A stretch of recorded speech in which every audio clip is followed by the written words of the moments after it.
અત્યારે હવે તમને કંઈ સૂઝે જ નહીં કે શું નવું બનાવવું છે, ત્યારે તમે આવી રીતે જીરા આલુ બનાવી નાખો. ખરેખર ખાવામાં બહુ મજેદાર છે આ જીરા આલુ. આ રેસીપી મેં હોટેલ અને રેસ્ટોરન્ટમાં જોઈ હતી, જે મેં શીખી છે. તો ચલો આજે તમારા માટે અહીંયા આપણે બાફેલા બટેકા લેવાના છે 3 થી 4. સામે 2 ચમચી તેલ લેવાનું છે. તેલ આપણું થોડું અમથું ગરમ થાય એટલે આપણે એમાં થોડું વધારે જીરું એડ કરવાનું છે. અહીંયા મેં 1 ચમચીથી થોડું વધારે જીરું એડ કર્યું છે, તમે જોઈ શકો છો. હવે જીરું છે એકદમ ફટાફટ સંતળાઈ જાય છે એટલે આપણે તરત જ એમાં ઝીણું સમારેલું મરચું અને 2 લીમડાના પાન ઉમેરી દેવાના છે.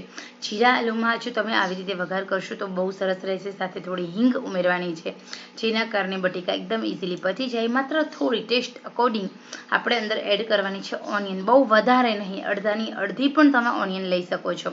હવે આપણે હળદર એડ કરી દેવાની છે. હળદર એડ કર્યા પછી આપણે એડ કરીશું આપણા જે બાફીને રાખેલા ઝીણા ઝીણા સમારેલા બટેકા. અહીંયા આપણે મીડિયમ બટેકાને સમારી લેવાના છે.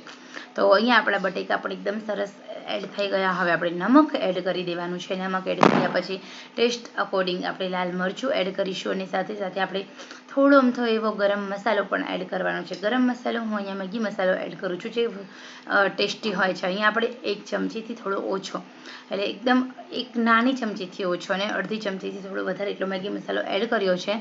અને 1 મિનિટ માટે આપણે તેલમાં સાંતળી દે. ફટાફટ 2 જ મિનિટમાં બની જતા જીરા આલુ બહુ સરસ લાગે છે.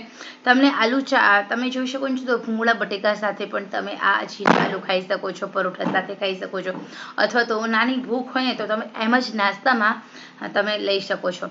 તો આ જીરા આલુની રેસીપી બાળકો માટે બેસ્ટ છે. તમારા ઘરે નાના બાળકો છે તો અહીંયા મેં જે તીખા બનાવે છે, તમે નહીં બનાવતા, હવે આપણે થોડું કાચું જીરું એડ કરવાનું છે આ આલુમાં. ઓકે, તો આ રેસીપી બનીને આપણે રેડી છે, એકદમ ઇન્સ્ટન્ટ, ફટાફટ. તમને કંઈ સૂઝે નહીં તમારે શું બનાવવું છે તો તમે પણ મારી જેમ ફટાફટ જીરા આલુ બનાવી નાખો, રોટી પરોઠા સાથે સર્વ કરો.